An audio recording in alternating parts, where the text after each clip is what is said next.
If you're trying to scale your small business, but it feels like you've got one foot on the accelerator and another foot on the brake, it may be down to a lack of standard operating procedures, or SOPs. You may think they're unnecessary. You're getting stuff done and it feels like everything's working. But over time, you spend more and more time on admin, you lose customers because of poor service, and you waste money redoing work and trying to fix problems. So what can you do about it? Well, today I'm going to break down the 3 parts of your business most affected by a lack of SOPs and actionable steps you can take straight away to get started. So if you've tried and failed to use SOPs in the past, or if you're brand new to them, keep on watching because this video is for you. I'm interested about whether you've used SOPs before or whether you're brand new to them. So go ahead and comment down below new if you're brand new to them, or comment stuck if you've tried them before but you just couldn't make them work. I'm really interested to know where you're at. Kicking things off then are business operations. And in this section, I'm going to show you 3 exact steps you can take to turn your business operations around. When I first started my real estate business, everything was fine. I was out doing deals, doing tenant onboarding, going to the networking meetings, and everything felt like it was working like a well-oiled machine. But as I brought on more and more properties, the cracks started to appear. Every time I brought on a new tenant, I couldn't remember exactly what to do and in what order. And I distinctly remember each time having to look back over what I'd done with previous tenants to remind myself of the steps, the emails, what I was saying, what I needed to go and hand out to the tenant. And I distinctly remember this situation where I sent out a contract to a tenant and they signed it, only for me to realise that I hadn't attached all of the documents. So I had to go and withdraw it, add these other documents and then resend it and apologise to the tenant. Do you know what the worst part of it was? I knew what I needed to do because I'd read Michael Gerber's The E-Myth Revisited, where it goes over how to systemize your business, and yet I hadn't done it. It got to the stage where I was so overwhelmed with everything that was going on, I just had to say stop and do something differently. And what I did then, you can do now with these 3 steps. Step number 1 is just to write a list of everything that you do on a regular basis. So for example, maybe it's onboarding a new client, maybe it's about doing your expenses or sending an invoice once you've completed a piece of work. I use Notion for this, and I've created a free Notion template called the Notion SOP directory so that you can have a go at this for yourself. I'll drop a link down into the description below. It's great for solopreneurs, so if you're just getting started with SOPs, it's a great place to start. If you've got a team or people that you work with, you may find it more beneficial to check out my Notion SOP headquarters, which I'll go into a little bit more in part 2 of this video. Once you've written down a lot of the processes you're doing regularly, the next point is to go and prioritise them, and prioritise based on the impact that will have on your business and also on your business goals. For example, if there's something that you only do once a year or something really infrequently, then deprioritise that. But maybe if it's about income coming in, or if it's meeting regulatory rules, then prioritise those and make sure that those are at the top of your list. Next is step 3, where you need to go and write down the process and how you go about doing your top priority items. So let me show you how this works within my Notion SOP directory. So here we've got an SOP template, and you can see all of the information that we can start to add. What's the purpose of the SOP? What are the scope in terms of what area does it fit in within the business and context?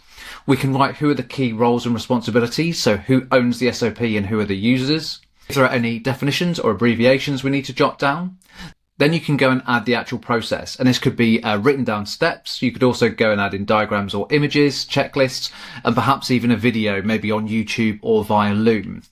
Then underneath we can jot down tools and materials needed, documentation, you can use some attached files, and then we can just go and keep an eye on the creation history, revision history, etc. But the great thing about this is that all of your documentation is all in one place, it's easy to share, and you can make sure that every time you come back to it, you know exactly what the steps are. Once you've got this stuff out of your head, it'll then be a lot quicker because you're not constantly having to reinvent the wheel. Less mistakes because you can refer to a process that you've done before. And it's also key to supporting your business growth, which I'll share more detail on in part 3 of this video. Okay, so you've got your key operational processes written down and you're ready to go and hand them over to your team. And that's exactly what I did, handing them over to my brand new set of virtual assistants. But I'd missed one key part of the SOP puzzle.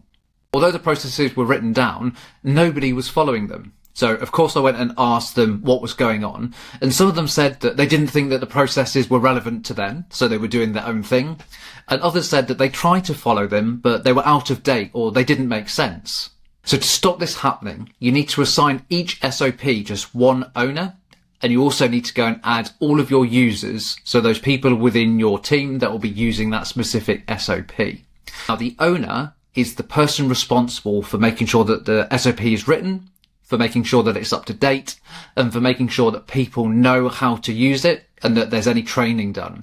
And the users are the people who are going to be actually implementing and running the SOP on a regular basis. Ultimately, this will lead to a better team dynamic because there's no ambiguity about who is responsible for running each process. And if something's out of date or not working, there's just one person that anyone can go to get it fixed. So let me show you how this works in practice using my Notion SOP headquarters. Here we've got a few SOPs that are going through various stages. And you can see that HR SOP number 6, this is currently assigned to Charlie. So Charlie is currently responsible for drafting this SOP. So if I go and open it and make it full screen, here we can see that it's in draft, so it's being written, and Charlie is the person responsible for writing it. And we can only have one assignee. But if we look into more details, I'm going to go and click on these 3 dots. And you can see firstly that the owner is also Charlie. So as well as drafting it, Charlie is also ultimately responsible for making sure that it's up to date and that people trained and know how to use it. Then underneath you can see we've got users, and actually Lucy is the user. So Lucy doesn't have anything to do with its creation, but she'll be the person who puts it into practice on whatever basis that she needs to. So here, if Lucy has a question, or if she's unsure about how to use it, or if it doesn't work anymore, she knows that the owner of this SOP is Charlie, and she can go and contact her and say, hey, you need to go and sort this out because I'm unable to do my job. Each person in this template also has their own dashboard. So if I go to Charlie's dashboard here, we can see that she's currently assigned to all of these SOPs, which are in various stages of the life cycle. She's also the owner for these SOPs as well, because she's the head of HR. Then lastly, she's just the user of one. So in this way, using Notion, it's really easy to go and both assign people, but also to view things in lots of different ways, depending on who you are and what you're responsible for. Lastly, we're on to growth. So what does the lack of SOPs have to do with growth? Well, growth depends on the last 2 areas that we've covered, and using SOPs can bring a huge number of additional benefits. Because ultimately, you can't scale chaos, you can't deliver consistently, and you can't outsource effectively. Whereas put effective systems and processes in place, and you can focus on strategic growth and the vision of your business. Do the work that you love doing. You'll have more spare time to do what you enjoy, and maybe you'll even be able to sell your business in the future. Remember, you can get started today on your SOPs using my Notion headquarters template, linked down into the description below. Now you know why SOPs are important in your business. The next thing is to understand their life cycle, from their initial idea through drafting, review, using them in your business, and finally retiring them when they're no longer needed. When you understand this and implement it in your business, you'll make sure that SOPs are always relevant, up to date, and being put to use in the best way possible. So stop trying to work this stuff out for yourself and just go and watch the video here.